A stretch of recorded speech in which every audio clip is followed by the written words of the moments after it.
Wouldn't mind, people. This is Adkin. I'm going to do a review, as I said, of the documentary called Conspiracy of Silence. And if anybody wants to check it out, I put the link in the description.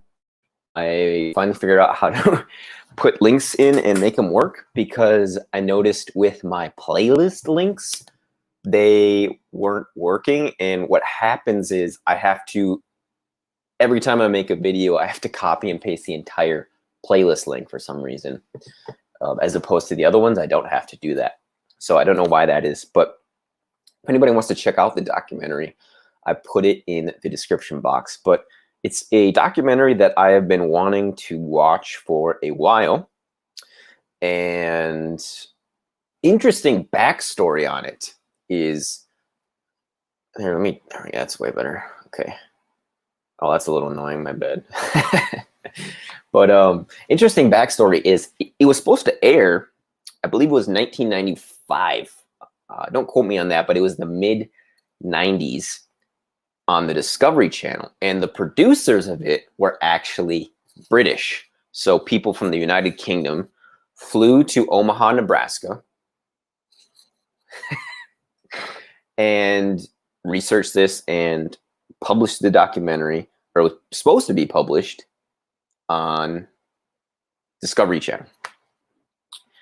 The Congress pulled it, and despite that, it still got out on the internet, which is great. There are clips in the documentary that are cut out, and whoever put it together just can't find it. It just says clip missing.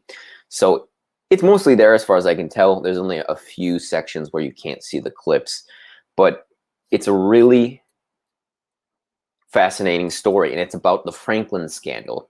And I'm actually interviewing the author of the book called The Franklin Scandal, as well as another book called DC Madam, Nick Bryant, very soon. As soon as I finish his book, I am going to interview him, and we're going to talk about Epstein. And this guy was actually the first guy who had his black book, believe it or not. So this guy's he's a big time power player in the realm of people who hunt pedophiles and corruption. And so this documentary is about what happened in Omaha, Nebraska in the 80s with this man called Lawrence E. King. He was a black man. Usually I would say gentleman, but this guy was a fucking psycho. And he used to be a Democrat. And he switched to the Republican Party and rose very, very high, very, very quickly. Why? Because he was a pedophile. But it's not that simple. He also worked at the Franklin Credit Union, which is now defunct. It was shut down by the FBI because he embezzled and stole $40 million from the credit union, in addition to being a pimp of children. So he was similar to Epstein in that sense. That is much better. I need a sip. And so he was the pimp, was Lawrence E. King. How he got recruited, I don't know. I want to ask Nick Bryant that. I also want to ask him about how Epstein got recruited. But I think that's a little besides the point. It's just a matter of great interest to me. So he preyed and plundered, basically fed upon the Boys Town orphanage, which is in Omaha, Nebraska. And this is where he basically got most of his victims, was Omaha, Nebraska, Boys Town orphanage.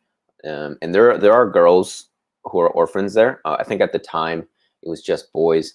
And I actually didn't, believe it or not, know what Boys Town was until I came to knowledge of this particular scandal. So Boys Town is basically as far as I can tell, the most respected orphanage in the United States.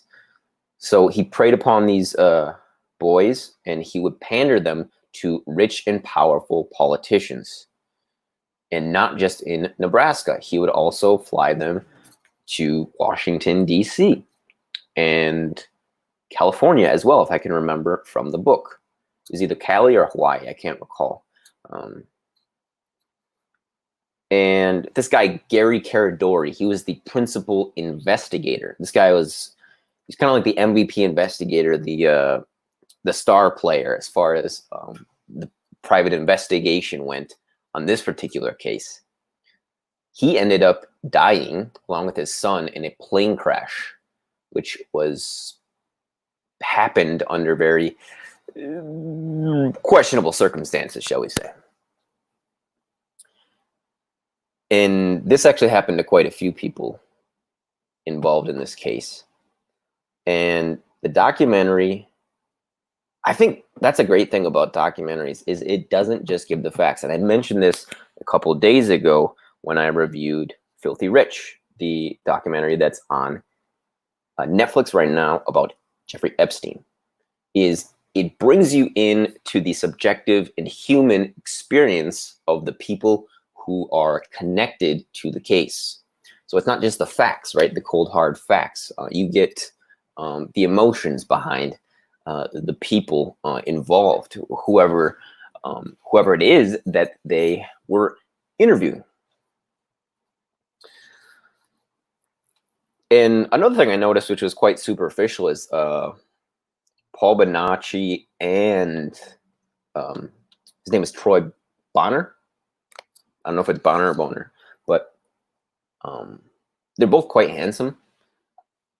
Don't think that was a coincidence. I'm guessing they picked whoever they wanted, I guess, as far as which orphans they chose to prey upon. But it could be just whoever they selected was the easiest, the most trusting as well. But I will explore that further in Nick's book. And this documentary is an hour long, and it interviews lots of people involved, mostly the victims. There's no statements from the FBI or anything like that, which is, I think, to be expected.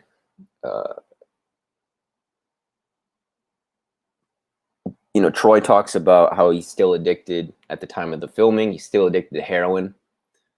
That was his drug of choice. He said at these parties, they would give the child victims pretty much any choice of drugs they wanted. And this Lawrence E. King guy, he's still out there as far as I know somewhere. But fantastic interview. I think everyone should check it out. It has about 250,000 views right now. And one of the comments I noticed was, our country has 300 million people and only 48,000 know the truth. So whoever wrote that comment wrote it at a time when there was 48,000 views on the video. It has since quintupled. And I don't see it slowing down anytime soon. We are building up steam with this, and it's a collective team effort, I think, for sure. So I would just recommend people go check it out. Again, it's a dark topic for anybody who's not familiar. It's about child prostitution, child trafficking, and the abuse, systematic abuse of children covered up by the Federal Bureau of Investigation and indirectly the Central Intelligence Agency as well. Additionally, the Nebraska State Patrol, and Nick talks about this as well in his book, but I'm talking about the documentary. They do mention the State Patrol as well and how they were corrupt. And a big character, I shouldn't say character because he's a real person, but a figure in this particular documentary is John DeCamp. And he was the lawyer for one of the victims, the principal lawyer. And this guy was tenaciously pursuing justice in this case. Seems like a good man. And they interview him quite a bit. So that's another guy they interview besides the victims as well. So that being said, I just recommend people go check it out. Conspiracy of Silence. I couldn't tell you the director's name, but it was made by Brits in the United States. The Discovery Channel was going to release it. Congress put a next on that, and it was never released. Despite that, it made its way to the internet, and it's right now about at 250,000 views. So let's get those views up. And yeah, just watch it when you have a chance. So that was my review of Conspiracy of Silence, the documentary about child trafficking and prostitution in Omaha, Nebraska.